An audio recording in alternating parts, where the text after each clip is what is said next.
Hi! Today we're going to talk about yin and yang features on dark-skinned people of color, especially black women. It is very apparent that we all have different body shapes and body types and body structures, and those features can be sorted into yin and yang, but we're all a mix of it. But first, you should watch this video because it is about what I'm talking about today. You might not understand what's going on if you don't watch it first. This video is going to cover, I guess, the biggest controversy with these systems, and it's that yin is feminine energy and yang is masculine energy. The original descriptions of those, yeah, that's true, that's right, we can't change that. But when it comes to styling, to avoid any sort of confusion and any bias that you might associate with those words, we're going to ignore that part. And it might be helpful, not just because of that, because you can choose to present yourself as more feminine or more masculine depending on what you do to your face, your body. And men also have body archetypes. So it doesn't mean that you're going to use the recommendations for men because our structures are kind of different. It doesn't mean that if you're yang, you have to go for the male recommendations, and if you're yin, you have to go for the female recommendations. To make this as clear as possible, let's just focus on the design aspect of this. It might be an odd approach to it, and you might feel like you're in design school instead of watching like a fashion blogger, I guess. But I promise you it's important and it can really help to get rid of these biases. What you need to acknowledge first before we start with anything is that yin and yang represent two opposing energies that together create balance. Let's use this to describe lines. First we have yin. Yin lines are characterized by their roundness. It is about organic shapes with curved edges and circular features. They tend to be shorter and feature fleshy, fuller contours with a loose and fluid appearance. Then we have yang. Yang lines are defined by their angularity. They have straight and elongated shapes with sharp and blunt geometric edges. These lines are characterized by their hard, slender, and sleek appearance, creating a taut and streamlined look. Essentially, we'll be seeing organic lines, yin, versus inorganic lines, yang, but there is no yin without yang and there is no yang without yin. If we take a look at this building, it is easily identifiable as yang, like it is long, it's sleek, it's sharp, it is geometric. It is very angular, so there is no doubt that it is yang. But what about this other building? You could say it's almost the opposite of it because it is not sharp at all, it is not angular, it is quite curvy.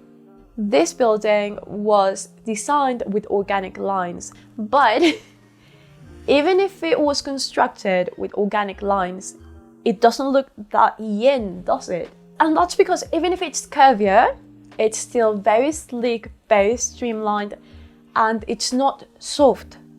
Let's go to the other side, and you notice that we might not have something super curvy, super circular, and we even have some angles, but if you think about a yin architecture, you're probably going to think about something like this. And it looks way more yin than the curved building. Clearly, yin and yang are two forces that work together to create balance. There isn't one without the other. I really hope that was helpful enough for you to understand how yin and yang might look like, taking people and garments out of the equation so that you just focus on the definitions and not your idea and preconceptions of something. If you have any questions about what I just said, just write them in the comments, I'll try to answer them. If you feel like all of this is just way too much, which is a lot, but I think it's fun, but if you don't want to do it, then you can hire me as a personal stylist at cocostyling.com. And if you want to know more about the styling systems that I use and created, then you can go to the Theory of Brown and learn more about it. Now let's talk about the different body lines out there. We all have a mix of the three of them in different amounts. Again, there's no yin without yang. No one's going to be completely yin or completely yang. I already mentioned some of these things in the last video, but it's important for me to say it again. And keep in mind that me using someone as an example in here doesn't mean that I'm typing them as that type. It's just me showcasing what I'm talking about. This is not about typings, that's going to be another video. The three lines that we have are soft for yin, and then for yang we have sharp, and then we have blunt. Let's start with the soft lines. Soft lines are representative of yin and are characterized by the round organic shapes. These lines are curved and feature circular contours, giving the appearance of fullness in areas such as the chest, behind, and thighs. If you were to imagine a figure created by soft lines, then it would resemble a circle with curved and rounded edges. Here are a few examples of soft yin features. We have rounded and full cheeks, round eyes, full lips, rounded chin, hooded or droopy eyes, and we also have rounded eyebrows. Then you can be shorter, have shorter limbs, and have small hands and feet. If you look at me, I have rounded eyes, are quite big, and I'm short. I have big hands and they are quite blonde. My parents are very blonde. They are white. So you'll start seeing that we're all a mix between yin and yang. Now we have sharp lines. Sharp lines are representative of yang energy, and they are defined by their angular and straight outlines. These lines create a narrower and elongated appearance with a taut and slender look. If you were to imagine a figure created by sharp lines, then it would resemble a triangle because of its pointy and defined edges. Now let's take a look at some sharp features. You can have an angular and pointy jawline.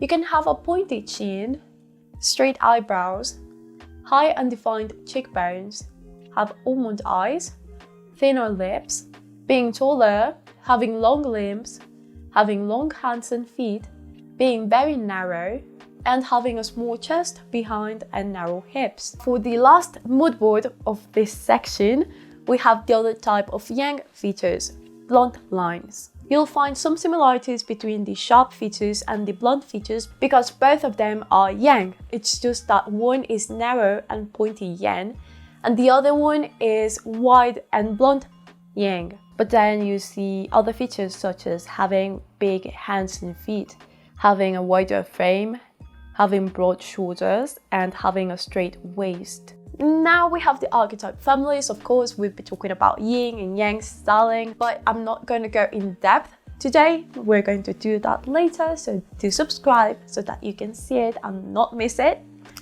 I'm trying to upload weekly, but that's not going well. These videos do take a long time, so you should like it because it's really hard for me to do them. We have naturals and dramatics for yang, then we have romantics for yin, and for the in-between types we have classics and gamins. I don't use ingenues because they are children. I prefer to work with percentages. This is my dramatic mood board. The dramatic body family is characterized by sharp lines, which are representative of yang energy. They have angular and straight outlines, creating a narrow and elongated appearance with a taut and slender look. Let's move to the other yang type, naturals. The natural body family is characterized by blunt lines, which are representative of yang energy. These lines create defined silhouettes with angular edges, giving the body a wider and/or elongated appearance with a chiseled look. Bodies created by blunt lines give off a strong and stable appearance with a defined look. Something that you really need to keep in mind from now on, at least when you're watching this channel, is that the original natural was the yang type. So when I'm talking about naturals, pure naturals is probably going to look something like the flamboyant natural that you're familiar with, not the soft natural, nor the true natural. Then we have the romantics, and this is my mood board for them. The romantic body family is characterized by soft lines, which are representative of yin energy. These lines are rounded and organic. featuring curved and circular contours that create a lush and curvy figure. Then we have the classics and intermediate type. Let's take a look at my classic mood board. The classic body family is characterized by the harmonious blend of soft, sharp, and blunt lines, which are representative of a balance of both yin and yang. These lines blended together create an even and proportional appearance. Then we have the gamins, the last family. They are also an intermediate type, and this is my mood board for them. The gamin body family is characterized by the eclectic mix of soft, sharp, and blunt lines, which are representative of the dynamic interplay of the opposites that are yin and yang. This unique combination of soft curves and sharp and blunt angles give the body a youthful appearance. With these last two, let's remember that one is a blend and the other one is a mix. Classics have an even blend of yin and yang lines, and they are the true in-between type. Gamins have a mix of them, meaning that they have both yin and yang features. That would be it, and if you want more help, then you can go to cocostyling.com.